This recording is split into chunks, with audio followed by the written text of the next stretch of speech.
We have two groups that are in a stage of opportunity for joining.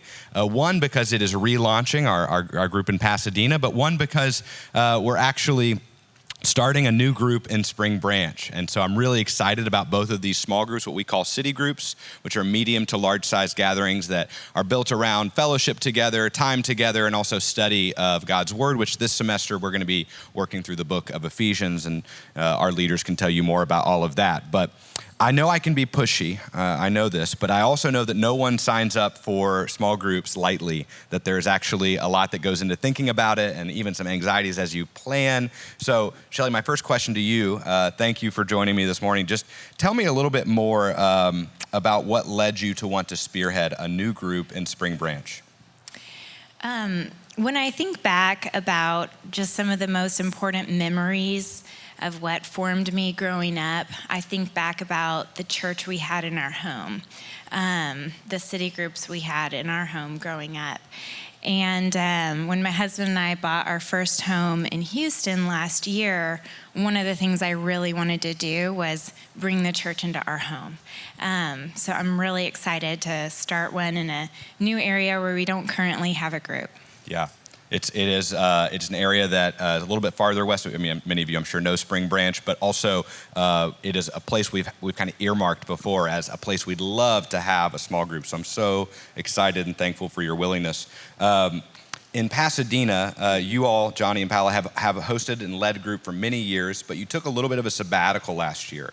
And at the end of last semester. And I think that's really wise. We really support that. But on top of that, I wonder if you have any words of advice for those who have maybe taken an extended sabbatical from a lot of social commitments. I know many of us found that during the pandemic, our calendars were emptied out, and we found surprisingly that felt really nice. And so what would you say to people who are maybe considering re-engagement? I would say just go ahead and jump back in, build it back into your routine. It's easy to kind of leave it out. Building it back in, though, can really be a source of encouragement in your life. There's obviously a lot going on, so it can definitely be that for you.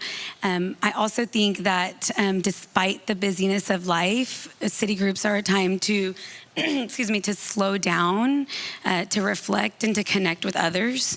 In our group specifically, we've just had such an amazing opportunity to get to know people more, but to also walk through life's highs and lows. So as you're going through those things, that city groups can be that for you. And although that sounds scary and maybe a little risky for some of you, it's definitely worth the risk. And you're always welcome to come as you are. You don't have to share. Just come hang out with great people. Thank you, Paola. Okay, so one final question for the two at the end here. Just maybe some practical advice or things that you found kind of on the same theme here, but how can we fit community and specifically city groups into our lives? What would you say as a final appeal, both of you? Yeah, I know it sounds very simple, but just show up and be open. For me, during the day, I'm an elementary PE school teacher. So I spend my days dealing with kids running around the gym. It can be quite exhausting. So for me, being involved in our city group and leading it and connecting with it has been just a source of life-giving experience, to be able to pray with others, to be able to encourage, like Paula said, to walk with people, to share. It's just been an amazing experience. So I encourage you to show up and be open to what God might teach you through your city group. One of the biggest things that kept us out of things the last couple of years is little kids. We've got 6 months and almost 3.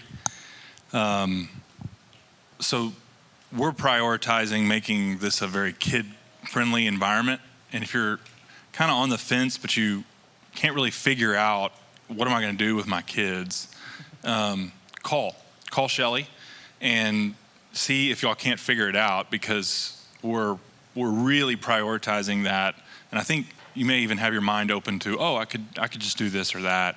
It may not be as hard as you think it's going to be. So I think that's great. And I'll say as a final appeal that we try to prioritize wherever you are in life and make it fit your schedule and your needs. And we have groups that have childcare available, including what Spring Branch will have. So if no matter what phase of life, no matter what stage of life you're in, please see this as an invitation to, as Johnny and Paola and others have said, just try it. try to be present, try to take the risk. And so thank you all for taking the risk and coming out and sharing with us. Maybe a round of applause for all of them.